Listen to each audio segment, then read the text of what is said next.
tons of research are done on a lot of drugs that are given for, let's say, cancer or diabetes.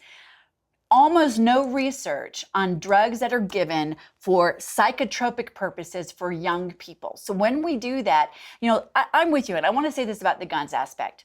If getting rid of guns was the answer and you could show that to me, I'd be pushing it. Yeah. This is a man who is confident enough to understand that he's outkicked his coverage, that he's the luckiest man in the world, a phrase he uses repeatedly.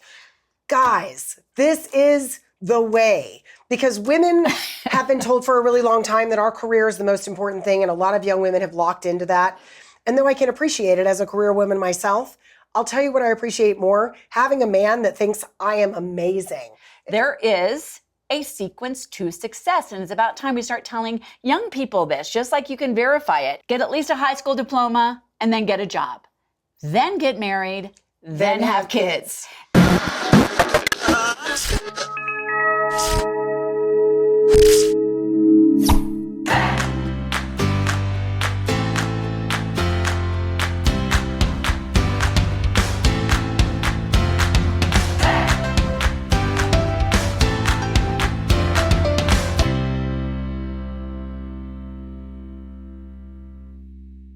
Hey everybody, welcome to the next edition of Mandy and Deb. And it's named that way after a lot of research because this is my friend Mandy. And this is my friend Deb. And together we are Mandy and Deb. Yes, we are. And today we're doing something a little bit different than the other shows. Deb and I realized that we like to talk more than we're actually talking on the show. So we are doing this sans guest today. Yes, I don't think that probably comes as a surprise to anyone that we like to talk. Mm-hmm. So we're going to do more of it. Absolutely. But we're going to jump right in because we got a lot of stuff to talk about. Oh, we do. And we both have a lot to say. Yes, we do. It's time for us. We've got issues. We have issues. We do. Did you click the clicky? Oh, no, I didn't. I'm so sorry. And by the way, speaking of clicking, click on the subscribe button right down there and go to our Facebook page at Mandy and Deb. And this is a semi-professional television show, as you can tell. We've had a little bit of a break because of vacations and everything, and apparently we have forgotten everything from our first few shows of what we were doing. Forgot the magic clicker, which is really all the show's about. All right. We've got issues. Let's talk about something serious for a moment. Okay. Are you going to talk about it? Yeah, okay, I can kick it off. Unfortunately, it seems like all too often, there's another story about school shooting, and we do want to talk about it, not for the reasons that a lot of people do. I believe in waiting and figuring out what really happened. But Mandy, we know that this is something that is an ongoing thing in our culture. Yeah. And I just want to say personally, growing up in Colorado, I had 2 family members in Columbine, and that was absolutely one of the first times like something that horrific broke through into our culture, but that was not the last time. And the most recent one, there's some deeper issues we want to talk about. Yeah. And I just want to frame it by saying this.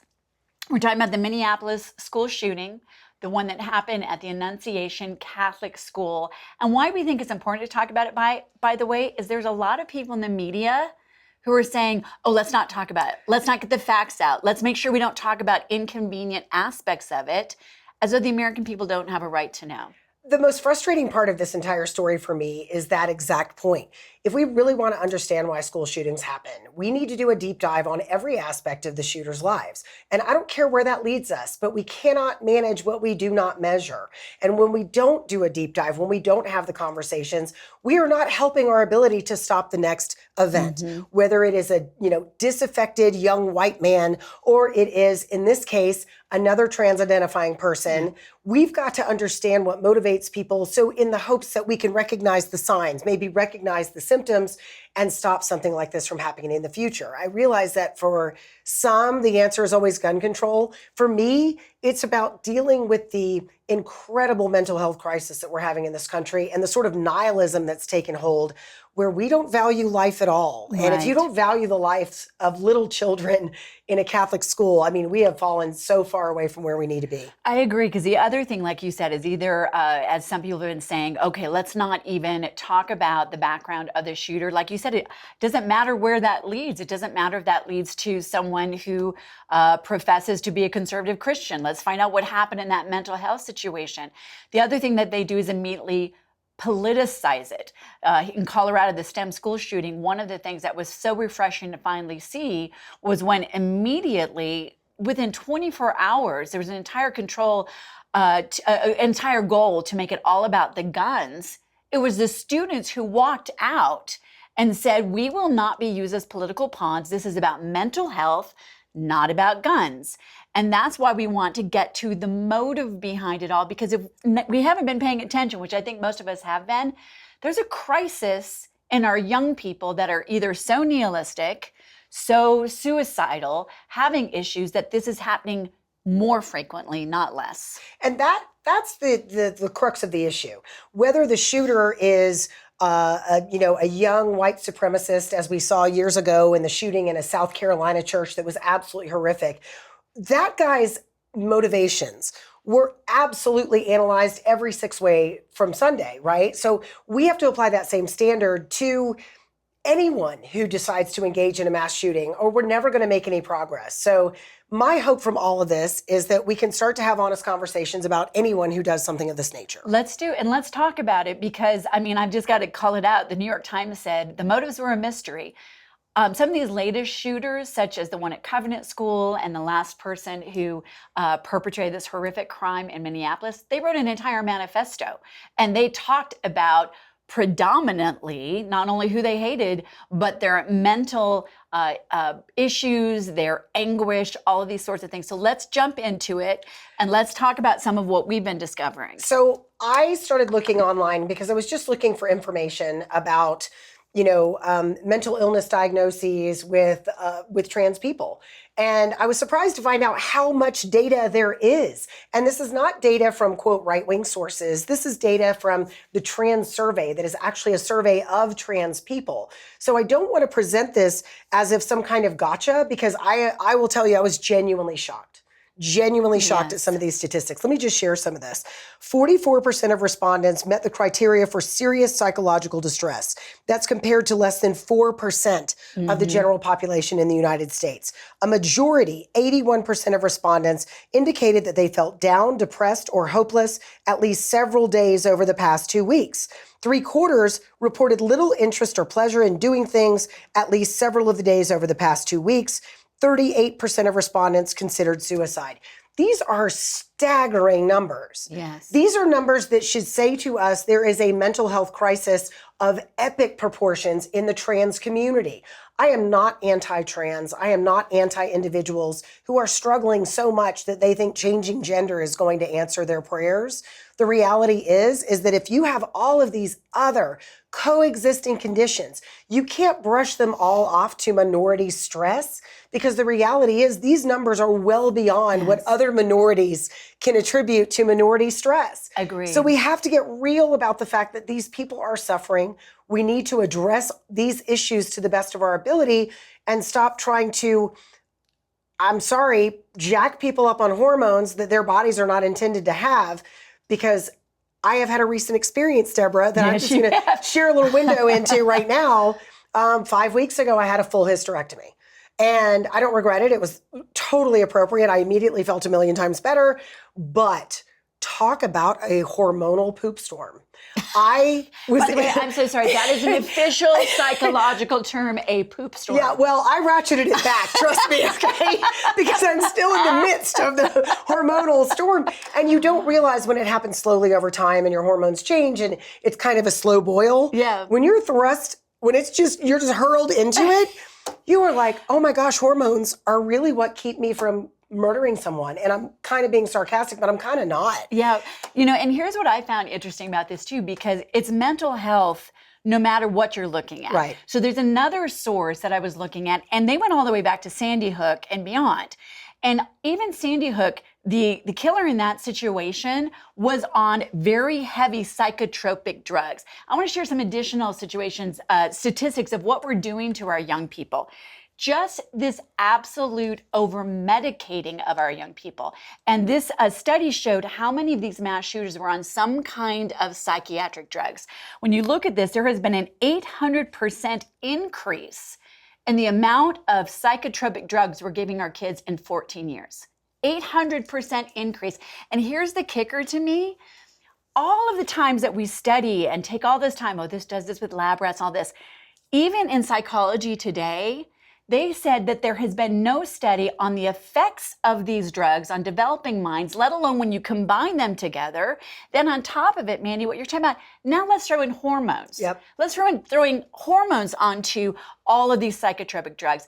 And I'm like you, I say this with the greatest sympathy to a generation that I feel like we are basically experimenting on in real time. Yes. One of the shooters of one of these mass murders said they didn't even remember it. They put on heavy-duty antidepressant drugs, then they were taken off of it, then they were put on a higher dose, and the next about 48 hours, the shooter didn't even remember.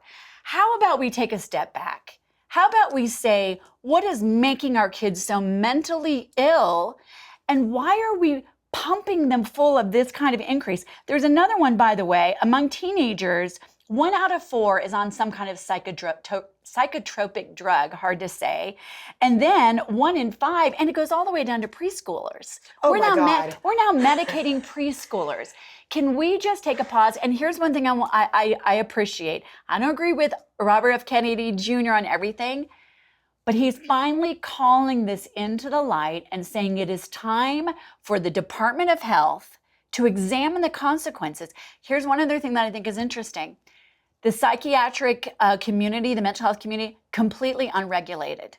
And there's been shown a linkage between them and all the money coming from pharmaceutical companies. Well, there's no doubt about that. So what they're doing is they're drugging our kids.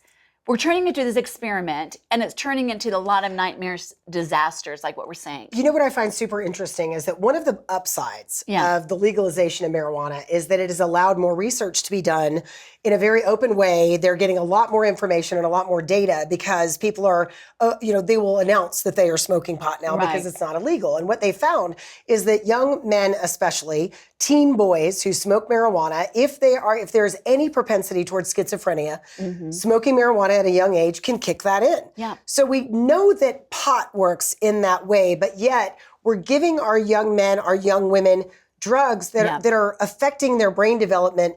And how do we expect it not to have a similar result, right? I mean, that's the part that I find so remarkable. We know that that's bad, but as long as it's prescribed by a doctor, it's good. Well, and then who's actually doing the research? Because this whole idea, tons of research are done on a lot of drugs that are given for, let's say, cancer or diabetes. Almost no research on drugs that are given for psychotropic purposes for young people. So when we do that, I'm with you, and I want to say this about the guns aspect. If getting rid of guns was the answer and you could show that to me, I'd be pushing it. Yep. I would be the biggest person out there. I'm a Second Amendment person, and I do believe actually now protecting our children against those who want to do harm. Because by the way, there have been no school shootings where there are armed staff, and 94% of shootings happen in gun-free zones for this reason. These people may be mentally unwell. They might even be evil. They're not stupid. Yep. They go where they can get the greatest harm. So I think it's time we step back and look at this between the hormones, between the medication, between the mental distress, whether somebody is trans or not.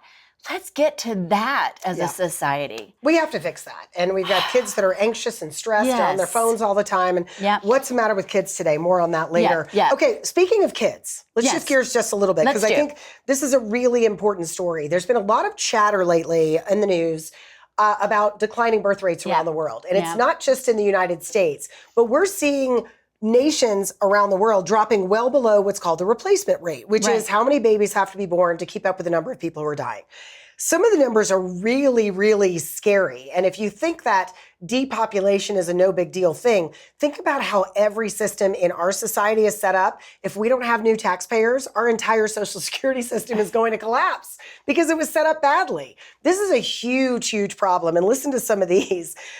Current fertility rates are below the replacement threshold in Asia, Latin America, and the Caribbean, North America, and Europe. Wow. The only place that is currently well above the rate of replacement is Africa. That is the only, and frankly, their death ages, life expectancy is far lower than ours. And a lot of their children don't live to be adults. They have a higher infant mortality rate. And so there's a necessity there in Africa that we don't have. But we have to fix this. What's happening right now in Europe is that they are now importing people from the Middle East who are not willing to assimilate. I have no problem with immigration. Like, I think some of the greatest things in our country are from immigrants. I love having people who want to come here and be a part of the American dream. But what's happening in Europe is you're having young Arab men move to Europe and not want to assimilate. Right. We can't replace our population. I mean, one would say allowing millions of people to walk over the southern border is to replace the population that is not being born. But here's, and I think I completely agree, because in the United States of America, it's down to 1.6 per woman, where it has to be 2.1 in order to sustain it. And look, there you can argue, oh, well, we got too many people anyway, whatever. But the reality is, I look at it from a different perspective. We also now, by the way, have an aging population and people who will not have anyone as they get older in life. We're having a complete loneliness epidemic. And I think we need to look at why that is. I mean, I know as a woman of our age, we were told basically, oh, hey, you can have it all. Don't have kids till later. And then what happens? A lot of people have fertility issues and all of that. It's time we start talking about why families are awesome, why it is okay actually to sacrifice and have a situation where as a mom, guess what? You are the last person that gets thought about if you are, in the middle of the night. But we need to begin to rehabilitate the idea in our culture of what it means to have kids and how wonderful they are. And by the way, there was this recent statement that was like, oh, well, actually having an abortion is less expensive than having a child. And I don't want to get into the weight of that, but when we become a culture that doesn't value the beauty of a new life and all that brings with it, we got to turn things around. I could not agree more. As a matter of fact, I mean, I'm so lucky that I have two older kids that are not mine biologically, but they're my boys. And I got to have my daughter. Yeah. And I never thought I would have kids. So I didn't have her until I was almost 40. I got really lucky. We didn't have any issues. I did. I know. But I have two still. I kind of had like pregnancy guilt because a lot of my friends struggled because we all kind of waited. Like that whole, you can have a baby at 45 like Halle Berry. It's a lie, you guys. It is not a sure thing. You are a lot more tired than your 22-year-old babysitter. Not only for that, sure. like we're not all Halle Berry. I mean, don't buy into the notion that you can have a baby whenever you want. Yeah. It doesn't always work out that way. But I think we can switch to one of the other things that's happening, because really the whole idea even then of getting married and having children, it's time we get back to that being actually a positive thing. Aspirational is the word we're looking for, yes. So I think, do you want to introduce the next topic? Well, I want to wrap up one thing on this really quickly. Here's my advice to young people. There's a couple of things working against you. One, the cost of living is really high. Yes. There's no other way to say that, and you have to figure out how to manage that. But the thing is, a lot of other people can figure out how to manage it. If you want to make a family, if you want to create a family, you can find a way to do it. I promise you can find a way to do it. But secondarily, can we all stop paying attention to the mommy bloggers who all they do is whine? All they do is drink wine and whine about being a mom. Because the wine and whiners. Being a mom is awesome. It's also great. horrible. Okay, in all honesty, moments are horrible. Long stretches are just mediocre. But the times that are great are the best times you will ever have in your entire flippin' life. Yeah, so preach it, sister. And you know what people are afraid of? Actually, I think young people are like, oh, I've got to give up this that I love to do and that, it's spontaneous and all that. Yes, you do. But it's worth it. And how you grow as an individual and the joy it brings you. I've never had such intense joy, such intense worry, such intense sadness at times, but it is really, really worth it. And I do think the economic factor is part of it. I just got to share one statistic because we got to get our regulation under control and our economy back on track, because there is a statistic that talks about how since 1980, American income has gone up about 20%. Housing costs have gone up 400%. It's a whole nother thing, but the sacrifice is worth it. Even if you're in an apartment. Yep. It's worth it. Absolutely. Okay, speaking of marriage though, we've got stuff. We've got stuff. I'm going to remember. Yes. I may be out of practice, but there we go. We've got stuff. I am giddy with excitement. Yeah, and I'm not, but this is okay. I know. I don't know if you guys heard. I mean, people should talk about it, okay? Taylor Swift and Travis Kelce are getting married. He did a stunning proposal. And part of me wonders if she knew it was coming, because I don't love that dress she wore. And I'm thinking if she had seen it coming, perhaps a different outfit choice would have been But her made. I don't makeup know. still looked good. Oh, she was fabulous. Ready. It's like they were going on a date and he was like, plan for a picnic, and then he proposed or whatever. But they're getting married, and in our household with my 16-year-old daughter, this is incredibly important. Incredibly important. And I think what Mandy is alluding to is I am not a Swiftie. I'm on the other end of the spectrum, which is I like football. So whenever we're in a really great play and then they cut from the field up to the booth where Taylor Swift is sitting, I'm like, can we get back to the game?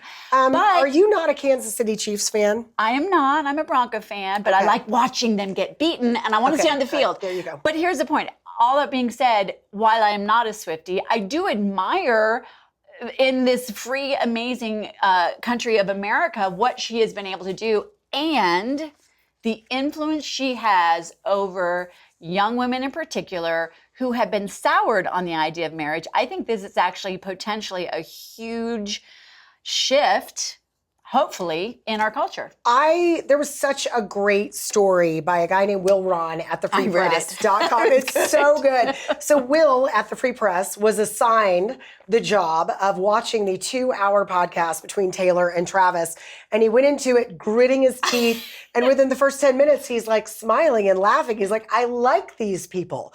And the point of his column, which is called Marry a Woman Smarter Than You, is that Travis Kelce absolutely knows he has hit above his weight class. He has knocked it out of the park, and he is perfectly fine with this. I want to just read this short part of this story. Yes, Travis is quite famous in his own right. He's won 3 Super Bowls, but he's obviously the junior partner here and appears quite comfortable taking a backseat to his megastar girlfriend. Travis gets that she's the brains of the operation and is grateful for it. There's no resentment, no jealousy. This is a man who is confident enough to understand that he's outkicked his coverage, that he's the luckiest man in the world, a phrase he uses repeatedly. Guys, this is the way. Because women have been told for a really long time that our career is the most important thing, and a lot of young women have locked into that. And though I can appreciate it as a career woman myself, I'll tell you what I appreciate more, having a man that thinks I am amazing. It doesn't matter if I'm fat or if I'm skinny or if I just got out of bed or if I'm all dolled up to go out for dinner. My husband thinks I am the greatest thing since sliced bread. Ooh, and I appreciate that. And he's right. Oh, well, I mean, but that's the goal, right? It is. And you know what I think is so interesting about the way that was phrased, because I feel very blessed that way too. I have an amazing husband. And when we got married 25 years ago, and it's the best thing to marry your best friend. We did wait a little longer, so make sure you are right.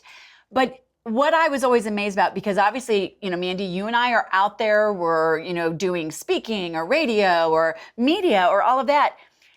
Unlike when I was in Hollywood. In Hollywood, they would show the strong woman and the husband was a buffoon. And usually he was like, he was a little bit chubbier. He was certainly about, an entire age bracket older. And the wife would swoop in all the commercials and all the sitcoms and be the one they called the hero wife to actually rescue. Yeah. The difference here is not that necessarily Travis Kelce is not exactly equal with her, but it takes a really strong, confident man. Yes. And I think that is the thing. He's not weak. He actually is very successful in his own right. I'm sure he's smart. But it's this mutual appreciation, and she didn't speak down to him either. No. What I love is when he said, she can do all these things. He goes, I guess he said that she outworks him in the gym, and she said yes, but he could move an entire car on his own. It don't demean the man to lift yourself up. That was the old message, but recognize that a strong man can support you and then turn around and do the favor in return. I also can't stand when women are digging down at their men, because if you're going to spend your life with somebody, why would you denigrate them? Yeah. I could not agree 1,000 times with this. And this is one of the things where, when people start having issues in your marriage, and I don't care who you are, the longer you're married, you're going to have the rough patches, right? They're just a part of being married. But it's when people start to speak very harshly and cruelly to one another. If you can just stop that, if you can just say, you know what, we need to stop doing that thing, it will change a lot of stuff, because once you get into that habit, it gets so hard. And to your point about Travis Kelce, strong women can bulldoze over a lot of dudes. Oh, yeah. And yeah, so I mean, just saying, and it's hard to find a man who is confident enough in himself that he can let you shine and not feel diminished. And no offense, guys, but you guys are used to being, you know, the kind of star of the relationships traditionally. Yeah. But I also think we've been in a culture where we've been tearing men down. Yes. I mean, men don't know when they're supposed to be strong. They don't know when they're going to get accused of something, whether it's true or not. And I actually think we need as a culture to begin to strengthen men again to be strong. Because I got to say, like, even movies, I hate it when the woman's super strong and the guy's the damsel in distress. We don't need to just flop roles. We need to be complementary. You know, here's the other thing that I hope, by the way, people start getting that great message out. We've been talking about culturally, obviously, with Taylor Swift, and that can be something because, you know, honestly, they could have been like so many in the culture and just lived together and started a family. But there's something interesting that even like people from the left, this is not like traditionalists or stuck in the mud, you know, Puritans are talking about. Many of you may have heard there's something called the success sequence, and it's actually, you can prove it. It's statistical. There's a study done based on the U.S. Bureau of Labor Statistics. There is a sequence to success, and it's about time we start telling young people this, just like you can verify it. They did this as the sequence. Get at least a high school diploma, and then get a job. Then get married, then have kids. And when you do it out of order, it's amazing how statistical it is. 97% of millennials who did it, everything in that order, are in the upper income bracket. Now, we don't want to just judge this, obviously, by money. It's by happiness and all of that, building a life. Money does buy a little bit of happiness. When you have it, it's easier to be happy. Let's be real. Exactly. And then 70% of millennials who did not follow that order were in the lowest income bracket. And the reason why is because more than just succeeding careers, you're building a life. And if you have someone to share it with, and then you can build it together. I mean, I just think it's interesting. I think we owe it to the next generation to reset the narrative again. I think that we went off the rails starting in the 1970s by the deification of the single mom. Yes. And I am not knocking single moms. I got to tell you, the weeks that Chuck would go out of town for whatever, by the time he got home, I was like, I'm going to die if you ever leave again. So I have a lot of respect for the process of being a single mom. But we went right past respect and into single moms we need to make sure that everybody knows. And we glorified something that is not great for women. Yeah. It's not great for kids. And it's been shown over and over again that kids from intact families, meaning mom and dad, they just do better. They have better outcomes. They're less prone to aggression. They're more likely to graduate from high school and go on to college. I mean, all of the things that you want for your kids, or I think should want for your kids, come from most successfully an intact family. Now, please, if you don't fit that model and your kids are successful, then fantastic. And I don't doubt you for a second, but it's a lot harder. Yeah, it is. And that's Father's Day, actually, whenever I've been doing shows on the air, I like to celebrate Father's Day most of all because they get a super bad rap. It's also been this feminist movement. We don't need a man, you know, we're like the Amazon, you know, you can make out of clay, let him breathe on it. You don't need the man around, right? But the reality is when you look at those statistics for kids, you look at the incarceration rates, the drug use rates, it is incredibly disproportionate children without fathers. And it's time we build the men up. Time women understand they don't have to do it alone. And by the way, like Mandy said, if you're not, married, if you're single, if your first marriage didn't work out, it doesn't mean this theory doesn't come into play and that we shouldn't communicate it. One last thing I want to say, encouragement about this next generation as we talk about this. I think Gen Z, we're raising 2 Gen Zers, are, by every method you look at, they are now actually the most conservative to come along in a long while and the most to seek out faith now. Why? Because I think they've seen this incredible failure of some of these trends beforehand. And I think they may end up following because marriage is actually now starting to swing back up again and divorce is actually starting to go down. I have a theory. I'm calling Gen Z the new Victorians. So the Victorian era, if you're familiar at all, was a very prim and proper, very buttoned up era, and it all came from the influence of Queen Victoria. But it came after kind of a period of debauchery. And I think we could all argue. Completely. We've been debauching dating for a while now. So, I mean, like swinging in the other direction. I actually wrote down a little advice for young people. Yeah, go for here's it. Go my for advice for young people today. Thing number one, women, stop having sex with losers. Okay? If you don't want to have that person father your child, do not have sex with them. I mean, just full stop. And if you are seeing someone in any serious manner and they have children by other women and they are not involved in their lives, do not have sex with them, ever. Yeah. Don't ever do it, because Absentee they will dad. do the exact same thing to you. Women have so much power here. So much power. Right now, women are in a better financial position than they've ever been before, which I think is a double-edged sword in this conversation, because when you don't have the need to rely on anyone economically, and I'm not saying that's the only reason that people get married. It's certainly not. But when you're out there and you can support yourself and make your own money, the thought process of why do I need this person, then you are really breaking it down to a financial relationship when it's not.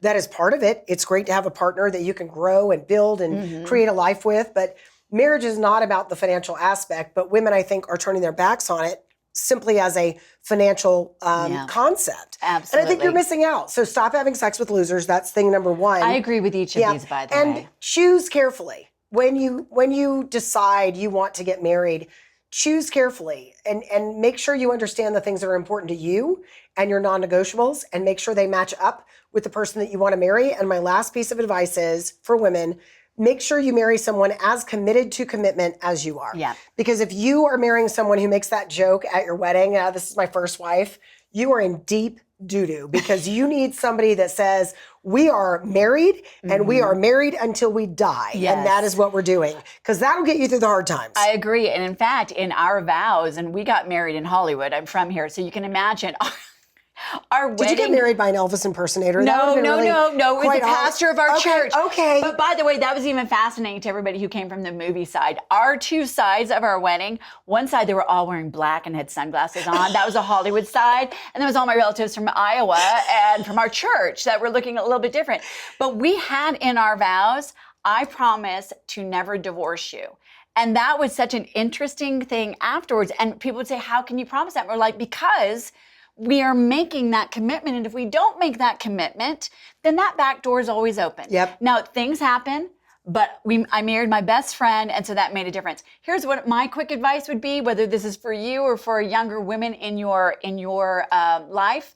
Stop buying the lies that were fed to you previously. Number one, the false narrative of the 60s of the feminist movement was we are equal and the same. The right thing is we're equal but different. What happens when you're equal and the same? Well, women have to see sex just as casually as men do. We have to then be above men and push them down because now it's a competition. And those are lies. And it's time for women to start valuing themselves, like you said. And here's the one piece of marriage advice that Jonathan and I got from our pastor when we first got married. And I tell you, it has stuck with us ever since. You guys are a unit when you get married. If there is a problem, it is on this side of the line and you two are here. It doesn't matter who caused the problem, but you work as a team, because if you're otherwise, you're shooting at each other. Amen to that. Now, I have a little piece of advice for men as well. Okay, go because we have like a man, I think, who watches the show. Probably our husbands. They want to learn all about this. Sitting on your butt when you get home from work because you're tired and letting your woman do all the work, even though she got home from work too and is also tired, those days are over. Yeah. I have newsflash. But good news, a new study from a Nobel-winning economist shows that when men take on more of the household duties, women are more likely to want to have a baby. Oh, well, that's when they're not doing interesting. everything, you can expand your family. So there you go, little information for you. I just thought I would share that as well. I like that. And I would just say, here's the thing that going back to, and this is so un-PC now today, because there's not just two genders, there's 105, I don't know how many, but there is a difference. And I would say this, for the most part, women, respect the guy you're married to. He sees himself in your eyes more than anybody's. Tell him the good things you think about him, and he will rise up to be that man that you already knew he was that you married. I'm just lucky because I married the best man in the world. And he's then guys, sitting right over there. Hi, That's honey. right over there. Love you. He's so strong. I love it. And handsome. And handsome. And then guys, be sure to tell the woman how much you love her, cherish her, and that she is secure. So my husband's doing that. He's doing this behind the camera. Okay, I think we've just about nailed that. Nailed it. Okay. Don't have any more conversations about that. Now it's on to good news. Good news. We've got good news. Okay, do you want to go first? I want to go first, and mine's a little bit different. Okay. Because I want to sort of talk about something. This woman is from the UK. Her name is Jane Knight. Jane left the workforce to raise her kids, and was feeling, as many women might feel if they stay home for a few years, that they're sort of letting their career fall by the wayside. And Jane was like, you know what? I need something to do. So Jane took a break from her job as a teacher and career advisor to stay home with her kids. And when her kids started, I think, preschool, she decided to start an online academy for women who were re-entering the workforce. It was coaching, it was how to do a resume, it was all these little business things. She called it the Successful Moms Career Academy. Her goal was to help 10 women. She's now helped thousands of women with these free courses. And now she's making it into this big thing. But I love this story for two reasons. One, the perception that you have to choose a career or a family is a false dichotomy. Okay, there's a lot of different ways to make that work depending on what works for you and your family. Today, I was at my doctor's office, and the nurse practitioner told me she had the ability to stay home with her children until they were in their teens. Then she went to nursing school. Then she became a nurse practitioner, and she's living the career she's always wanted to have, and now has grown kids that she got to stay home with. They had that ability. Be creative, look at it, massage it, and then recognize that your skill sets are still in demand. Yes. And find your niche, find a way to get those creative juices out, to do the things that you love to do. And you may end up helping thousands of women. I love it. Jane Knight from South London in the UK. And you can start a mom's service, because that's what they Successful Moms Career Academy is available online. No, I'm just kidding. Yeah, and I love that, because the other thing is knowing that there are seasons. Yes. Like there are seasons. Like I remember the last time I auditioned for a movie, a feature film, and it was a Disney Buddies movie, so I could have actually said, yes, I don't take my clothes off for that, so I'll take that role. But they said to me, we just had 2 kids, and they said, it will shoot in Canada 3 months over Christmas. And I went, I'm not doing that. That was my choice. Right. And I never went on an audition like that again. I shifted then to doing commercials and then radio. And then knowing that, don't buy into the lie that, you know what, you have to do it now and build.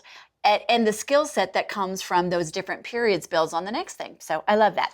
Okay, mine is completely different. All right. Mine is about the Detroit Police Department, of all things. So this is just a little heartwarming story. There was a 4-year-old boy named Micah who accidentally dialed 911 while his dad was doing laundry. And so 911, they dispatched 2 police cars because they heard a boy's voice.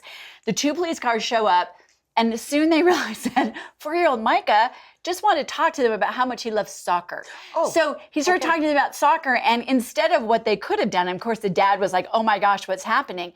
They could have actually given him a penalty for a false 911 call. Instead, they invited Micah and his 7-year-old brother to get in the police car, play with the sirens, use a walkie-talkie. And then Micah was so proud to let the police officers know that his brother Mitch, it was his 7th birthday the next day. And the police officer said, oh, okay, we'll keep that in mind. They showed up the next day for Mitch's birthday with 4 police cars. They bought him a soccer net. They played soccer with this little boy and made him an honorary police officer. And I just thought, the police get such a bad rap that it's just nice to notice when they do something they don't have to do. And you don't have to be a police officer to do that. It could be anything that you're doing in a job, just taking that extra step. So there we go. That is Epic great. birthday. Now, are you ready for our kindness challenge? Yes, you go first. Okay, this kindness challenge I really love, and I haven't done it in a long time, so I'm excited about this week. I'm looking for my opportunity. It is very simple. It's compliment a coworker. Now, if you're retired, you can compliment someone that you work with on something at your church, or someone that you volunteer with, or whatever. I used to be way better at this, making sure how much the people that I work with know how much I appreciate them. I work with, and you get to work with them too when you come in to fill in. Yes. Just like the best team, the nicest people. We just have such quality people at iHeartRadio, and it's just a joy to work with them. And so this week I will strategically deploy my coworker compliments, and I hope that you will do that as well. Just sneak attack with a compliment. And make it awkward. Like, make it super uncomfortable. Like, after you give the compliment, just stand there and stare at them. No, I'm just kidding. Like this, Mandy, you look really nice today. Thanks. See, that wasn't awkward. She totally accepted that. I've been working on taking a compliment better. I think I've nailed it. I believe so. Oh, there we go. Well, I love that. And then I'm going to tag on to the Detroit Police Department. Okay. We're entering into the holiday, into the fall season, which is my favorite time of year. We used to do this when the kids were little, and we have not done this in a long time.